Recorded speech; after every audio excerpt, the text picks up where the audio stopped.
మీరు మాకు ఇచ్చినందుకు మీరు ఈ ఎన్నికలకే కాదు కనీసం ఒక దశాబ్దంన్నర మీరు మమ్మల్ని గుండెలు పెట్టుకునేలా పాలిస్తాం. మీకోసం గుండెల్లో పెట్టుకునేలాగా ఒకసారి కొన్ని సమస్యలు అడుగుతున్నారు. అన్న మాకు ఐటీ పరిశ్రమ కావాలి, అన్న మాకు రోడ్లు వేసేయాలి, అన్న మాకు ఈ సమస్యలు ఉన్నాయంటే ఒకటే చెప్పారు. ఇది నేను అల్లావుద్దీన్ అద్భుత్ దీపం కాదు, రాగానే భూతం వచ్చి జీ హుజూర్ ఏం చేయమంటామంటే అవి తీసుకురాని చిటికేస్తే రావు పనులు. ఒక 9 నెలలు కనిపించిన ఆడబిడ్డ మిస్ అయితేనే 9 రోజులు పట్టింది. అలాంటిది ఇన్ని సమస్యలకి, ఇన్ని కోట్ల మంది సమస్యలకి మా అందరికీ కొంచెం సమయం కావాలి. ముందుగా ప్రప్రథమంగా మేము పెట్టుకుంది ఆంధ్రప్రదేశ్ గౌరవ ముఖ్యమంత్రి, తెలుగుదేశం పార్టీ అధినాయకులు శ్రీ చంద్రబాబు గారు, నేను కూర్చొని ఒకటే అనుకున్నాం, ఆర్థికంగా లోటు ఉన్న రాష్ట్రాన్ని మనం ఎలా తీసుకురావాలి. నా గుడ్ ఆఫీసెస్ వాడతాను. ఈ రోజున మనం ఎన్డీఏ ప్రభుత్వం ఉందంటే కూడా మనం ఎంతో బలం ఇస్తే ఈ రోజు ఎన్డీఏ కూడా అది బలమైంది. ఇవన్నీ పెట్టుకొని ఆంధ్రప్రదేశ్కి నిధులు తీసుకొచ్చే బాధ్యత గౌరవ ముఖ్యమంత్రి చంద్రబాబు నాయుడు గారు, అలాగే మీ గుండెల్లో ఉండే నేను దీని బాధ్యత ముందుకు తీసుకెళ్తాను.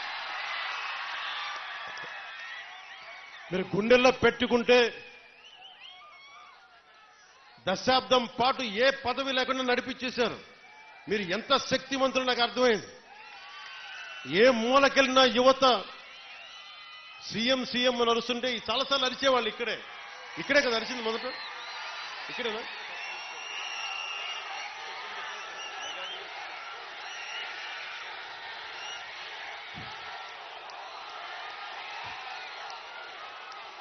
అంతకుముందు అరిచారు కానీ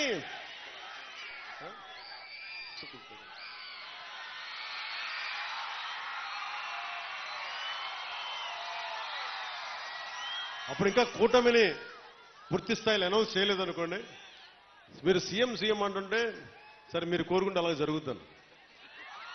కానీ పురోహితిగా తల్లి ఏం చెప్పిందంటే, నాన్న సీఎం కాదు కానీ నువ్వు డిప్యూటీ సీఎం అవుదు కానీ నా మాట. అలాగే తల్లి, నువ్వు ఏది ఇస్తే అంత. నువ్వు పదవి ఇవ్వకపోతే గడప మీద సేవకుల్లా పనిచేస్తా, పదవి ఇస్తే బాధ్యతతో పనిచేస్తా. అది నువ్వు ఎమ్మెల్యేగా నుంచోబెట్టు, కార్యకర్తగా నుంచోబెట్టు, లేదంటే నీకు ఒక ఏం చేయమంటావు తల్లిది. నేను తల్లికి పాదాల దగ్గర ఉండేవాడిని.